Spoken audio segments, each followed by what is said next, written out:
नमस्कार दोस्तों। दुनिया में एक नई होड़ एक शुरू हो चुकी है। ये जो जो होड़ है ये सिर्फ हथियारों की नहीं है, बल्कि इसके अंदर जो है वो टेक्नोलॉजी है, अर्थव्यवस्था है और डिप्लोमेसी की लड़ाई है। अभी हाल ही में America secretary of state Marco Rubio ने साफ कहा है कि चीन अब सिर्फ एक पकड़ने वाला देश नहीं है, वो एक कई अहम क्षेत्रों में अमेरिका को काफी पीछे छोड़ चुका है। तो दोस्तों इसका मतलब ये निकाला जाए कि क्या चीन जो है 21 सदी का ताज पहनेगा, अमेरिका पीछे रह जाएगा। तो दोस्तों आज हम इसी का गहरा विश्लेषण करेंगे और इसके बारे में जानने की कोशिश करेंगे। पिछले 30 सालों में चीन ने दुनिया की सबसे तेज आर्थिक छलांग लगाई है। अमेरिका को लगा था कि चीन धीरे धीरे आगे बढ़ेगा, लेकिन चीन ने एक करिश्मा कर दिया है। एआई में, 5G में, रेयर अर्थ में और हाइपरसोनिक वेपन्स जैसे क्षेत्रों में वो बहुत आगे निकल चुका है। और यही कारण है कि रूबियो ने चेतावनी दी है कि चीन को लेकर कि चीन भविष्य में नहीं बल्कि वर्तमान में ही हमारा चैलेंज है। अब माने कि टेक सुपरमेसी के मामले में क्या है, जैसे आर्टिफिशियल इंटेलिजेंस है। चीन सर्वेलियंस और गवर्नेंस में एआई का सबसे बड़ा उपयोग करता है। सोशल क्रेडिट सिस्टम और फेस रिकॉग्निशन के जरिए उसने एआई ड्रिवन अथॉरिटेरिज्म मॉडल खड़ा कर दिया है। जो दूसरा जो इंपॉर्टेंट पॉइंट है वो है 5G नेटवर्क। दोस्तों हुआई और ZTE के जरिए चीन ने 5G नेटवर्क की सबसे बड़ी सप्लाई चेन बना ली है। अमेरिका कई देशों को रोकना चाहता था, लेकिन एशिया और अफ्रीका में हुआई ही सबसे आगे है। और जो तीसरा जो पॉइंट है दोस्तों वो है क्वांटम टेक्नोलॉजी। चीन का quantum satellite Mrs hack proof communication है। इसका मतलब कि भविष्य का साइबर युद्ध चीन की तरफ झुक सकता है। और जो चौथा पॉइंट है दोस्तों वो है ईवी और ग्रीन एनर्जी। चीन दुनिया का सबसे बड़ा ईवी मार्केट और बैटरी मैन्युफैक्चर है।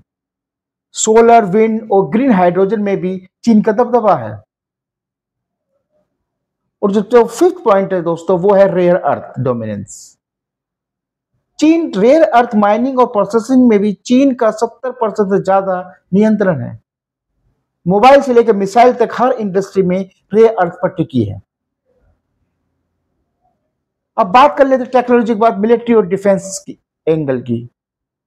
तो दोस्तों उसमें सबसे जो इंपॉर्टेंट पॉइंट है वो हाइपरसोनिक वेपन्स के मामले में चीन ने हाइपरसोनिक ग्लाइड व्हीकल टेस्ट करके अमेरिका को चौंका दिया। ये हथियार मार्क 5 से भी तेज उड़ते हैं और मौजूदा मिसाइल डिफेंस सिस्टम उसके सामने बेकार हो जाते हैं। दूसरा है ड्रोन्स और साइबर वारफेयर। चीन दुनिया का सबसे बड़ा ड्रोन एक्सपोर्टर है। पीएलए की साइबर यूनिट्स दुनिया में सबसे आक्रामक मानी जाती है। और तीसरा जो पॉइंट है इसमें वो है स्पेस रेस। चीन की तिहांगगुंग स्पेस स्टेशन ऑपरेशंस है। चंद्रमा और मंगल मिशनों में भी चीन नासा को सीधी टक्कर दे रहा है। इसका यूएस और वर्ल्ड पर चाइना का इकोनॉमिक और डेवलपमेंट इंपैक्ट क्या है?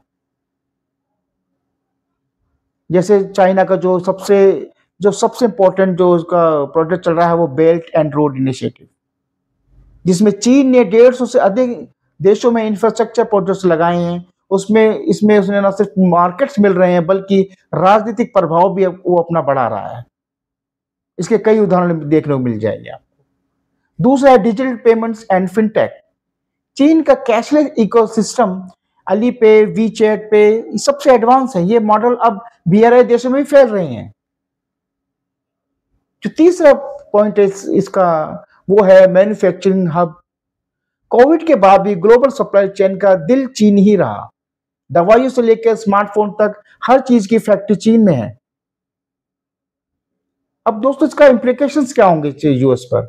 अमेरिका अब सिर्फ मिलिट्री पावर से चीन को नहीं रोक सकता, उसे चाहिए कि एलाइज को मजबूत करे, जैसे क्वाड है, नाटो है, इंडो पैसिफिक है। दूसरा उसको अपनी टेक इनोवेशन में तेजी लानी पड़ेगी, उसके बिना नहीं हो पाएगा। चीन को रोकना बहुत मुश्किल है। तीसरा उसके अपनी सप्लाई चेन को चीन से बाहर शिफ्ट करना होगा, वरना 21वीं सदी का ग्लोबल लीडर बदल सकता है। तो आखिर में यही कहा जा सकता है दोस्तों कि मार्को रूबियो की चेतावनी ये हमें बताती है कि चीन को पकड़ना इतना आसान नहीं है। अमेरिका से बहुत आगे निकल चुका है। एआई से लेकर हाइपरसोनिक वेपन्स तक और रेयर अर्थ से लेकर बीआरआई तक चीन के रणनीतिक निवेश आज की दुनिया का पावर बैलेंस बदल रहा है।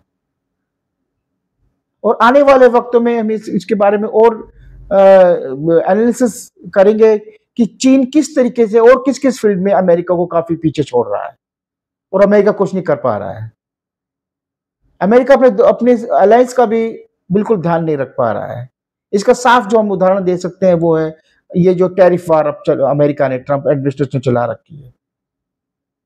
आप हिंदुस्तान जैसे इतने मजबूत अलायंस के ऊपर 50% टैक्स लगाने से हिचक नहीं रहे हैं, तो आपकी वो क्वाड में और इंडो पैसिफिक को मदद क्यों करेगा?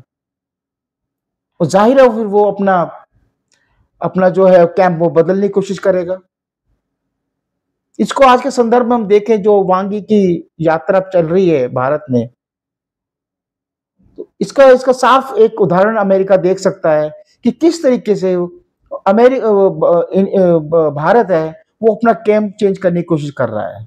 अब उसको लगता है कि अमेरिका के लिए इतना कुछ करने के बावजूद भी अमेरिका हमारा नहीं है।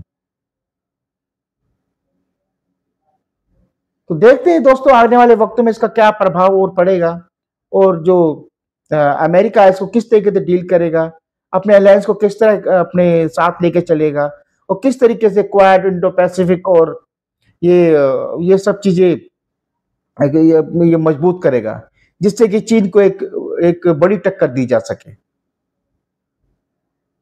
Thank you very much.